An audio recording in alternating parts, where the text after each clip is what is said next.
이재명 대표가 대선 패자로서 모욕적이지만 검찰에 또 가겠다라고 밝혔습니다. 애시당초 지난번 2차 검찰 소환을 끝으로 다시는 검찰에 안 갈 것 같다라는 기류가 민주당에서 나왔는데 검찰의 구속영장 이야기가 나왔고요. 그리고 이재명 대표의 모욕적이지만 가겠다라는 어제 기자회견 발언이 나온 겁니다. 들어보시죠. 제가 부족해서 대선에서 패배했기 때문에 그 대가를 치르는 것이라고 생각하고 모욕적이고 부당하지만 패자로서 오라고 하니 또 가겠습니다. 주중에는 좀 일을 할 수 있게 좀 주말을 활용하면 좋겠다는 생각이 들고요. 이번에는 정말로 오지 마십시오. 갈등과 분열의 소재가 될 수도 있기 때문에 또 상대가 기대하는 측면도 있기 때문에 마음 아프시더라도 절대로 오지 마십시오. 저하고 변호사하고 갈 테니까 그 추운 날 너무 고통받지 마시길 바랍니다. 대장동 의혹을 수사 중인 서울중앙지검이 지난 주말 이재명 대표를 소환 조사했지만 언론 보도를 보면 검찰 쪽의 인식은 이재명 대표가 33쪽의 답변서만 내고 사실상의 진술 거부권을 행사했다라고 검찰은 보고 있다는 기류가 보도로 나오고 있습니다. 반면 이재명 대표는 충실하게 검찰에 2차례나 나갔고 답변 진술서에도 의견을 충분하게 진술을 했다. 적극적으로 검찰 수사에 협조했다라는 입장입니다. 그런데 또한 또 다른 이게 3번째 검찰 출석이겠군요. 그리고 대장동으로는 2번째 검찰 소환에 이재명 대표가 모욕적이지만 대선 패자로서 오라고 하니 가겠다라고 이야기를 한 겁니다. 정면 돌파라는 해석도 나오고 구속을 피한 명분 쌓기라는 얘기도 이 한 장면을 보고 2가지 얘기가 나옵니다. 정면 돌파냐? 구속영장을 피하기 위한 명분이냐? 여러분 어떻게 생각하십니까?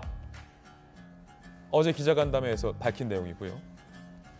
뚜렷한 증거 없고 도망갈 것도 아니고 증거 인멸할 수도 없는데 체포 대상 된다는 게 이해 안 된다. 만약에 구속영장 검찰에 청구에 대한 강한 거부감이죠. 결연히 맞서겠다라고 밝혔습니다. 검찰은 일단 그것과 무관하게 영장은 강행하겠다라는 기류도 읽혀요. 33쪽 진술서에 해명이 없는 정진상, 김용 등 측근 관련 사안 집중 분석, 새 질문지를 작성 중이다. 출석 여부와 무관하게 구속영장은 청구할 방침이다라고 합니다. 검사 출신의 김광삼 변호사님. 지금 우상호 의원 같은 경우는 자, 뭐 3번이나 가는데 검찰은 영장 못 칠 거다라는 얘기도 지금 나오고 있는데 검찰에서는 추가 출석과는 무관하게 영장을 청구하겠다라는 기류가 읽히는데 그건 왜입니까? 일단요, 범죄 혐의가 굉장히 중대하잖아요. 그래서 일반 사건에 있어서 구속 여부의 제일 중요한 부분은 증거인멸 도주 염려가 아니에요. 가장 우선시되는 것은 범죄 혐의가 얼마나 중대하느냐. 그 중대한 범죄 혐의에 대해서 어느 정도 소명이 있었느냐. 이것이 사실은 좌우를 하죠. 왜냐하면 그러면 예를 들어 살인죄를 저질렀어요. 근데 이 사람이 증거인멸 도주 염려가 없어요. 그러면 영장 청구하면 안 되는 거예요? 그건 아니거든요. 그래서 지금 대장동이랄지 유래랄지 성남FC랄지 이런 범죄 혐의 전체적으로 보면 이건 어마어마한 사건이고 그 범죄 혐의의 중대성은 뭐 말할 필요가 없는 거고 단지 이제 검찰이 여기에 대한 증거를 얼마나 확보하고 있느냐 근데 굉장히 그게 중요할 거라고 봅니다. 그런데 사실 뭐 이재명 대표는 뭐 이게 정면 돌파냐 아니면 영장에 영향을 미치기 위한 것이나 이런 얘기했는데 저는 정면 돌파는 아니죠. 왜냐하면 정면 돌파라고 한다면 33쪽 진술서 가지고 가서 주고 참고하십시오 하고 검찰이 묻는 질문에 대해서 하나하나 반박을 해야죠. 그러면서 나는 억울하고 죄가 없다. 그리고 자기에게 유리한 증거 이런 것들을 전부 다 들이대야 하는 거예요. 그런데 그게 아니고 그냥 진술서 참고하세요. 거의 진술 거부권과 거의 똑같은 거 아니에요? 그러면 다음에 다시 불렀을 때도 역시 똑같을 거라는 거죠. 그러니까 이건 이제 정면 돌파는 아니라고 볼 수가 있고 제가 개인적으로 판단해 볼 때는 일단 본인이 검찰이 소환할 때마다 가는 게 사실은 법적으로도 맞지만 또 하나 전략적 측면을 추론해 보자면 나는 이렇게 소환 때마다 갔다. 그리고 가서 진술을 했다. 그러면 구속영장 청구하면 결국 국회에서 체포 동의안을 가결, 부결 이거 결정이 돼야 하잖아요. 그러면 거기에서 영향을 미칠 수 있다고 저는 봐요. 경우에 따라서는 일부가 민주당에서 이탈을 해가지고 체포 동의안 가결에 표를 던질 수도 있거든요. 그렇지만 자신은 최선을 다했고 검찰 소환 때마다 갔기 때문에 이러한 명분을 좀 쌓아서 국회 단계의 체포 동의안에 어느 정도 좀 긍정적인 영향을 미치려는 그런 생각도 가지고 있지 않나 이렇게 저는 뭐 생각을 해봅니다. 대선 패자로서 오라고 하니 또 가겠다라는 이재명 대표의 입장에 대해서 국민의힘 반응은 무엇일까요? 그리고 나서 민주당과 이재명 대표의 반응, 입장도 소개해드리겠습니다. 먼저 국민의힘 입장 들어보시죠. 죄가 없다고 펄펄 뛰면서 검찰의 질문에 입을 굳게 다무는 것을 어떻게 이해해야 합니까? 이재명 대표는 유능한 변호사지 않습니까? 사실 공방, 법리 공방 못할 무슨 이유가 있는 것입니까? 이재명 대표는 양심수가 아닙니다. 핍박받는 민주투사인 양 어설픈 코스프레 그만하시기 바랍니다. 대선 패자로서 오라고 하니 가겠다라는 이재명 대표 입장에 대해서 국민의힘 지도부는 강한 비판을 했습니다. 그리고 민주당은 윤석열 정부를 비판하면서 장외 투쟁을 예고하고 있는 상황입니다.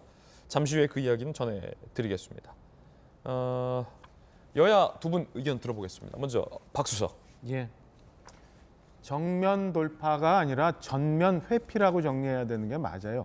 그러니까 지금까지 저희가 쭉 많이 봤잖아요. 대장동에 관한 여러 가지 지금 그 구속된 사람들의 진술들 나오죠. 좀 전에 저희가 엄청나다고 표현했던 대북 지원 문제까지도 나왔죠. 이런 실체적 사안 내지는 실체적 진실과는 더 이상 대응해서 빠져나갈 구멍이 없다고 생각을 하고 이걸 완전히 그 선전선동을 통해서 정치 투쟁화하기 위해서 프레임을 완전히 전환시켜버린 거예요. 그러니까 진술서 33장짜리 내놓고 더 이상 뭐 오라니까 가긴 갑니다만은 아무 진술도 안 할 거고 수사에 전혀 협조도 안 할 거고 결과적으로 나오는 수사의 결과도 완전 부정을 할 거고 이러면서 나는 마치 탄압받는 그래서 대선에서 졌기 때문에 이런 그 억압을 받는 피해자 코스프레를 하면서 국민들한테 선전선동 통해서 정치적으로 이 문제를 해결하고 넘어가자 실체적 사안으로는 도저히 대응할 수가 없다라는 결론을 내린 것 아닌가라는 생각이 듭니다. 그러니까 어제 기자회견에서 윤석열 검사 독재 정권의 장기 집권 뭐 이런 단어까지도 나오고요. 저는 이재명 대표가 더는 갈 수 없는 곳으로 가고 있기 때문에 진실을 얘기해서는 피할 수 없기 때문에 이거를 프레임을 완전히 전환시켜서 선전선동을 통해서 정치 문제로 해결을 하고 이를 통해서 피해 나가려고 하는 아주 지금까지 한 번도 보지 못했던 그런 정치인의 모습을 보여주고 있는 거다라고 생각을 합니다. 자, 민주당의 전재수 의원님은요?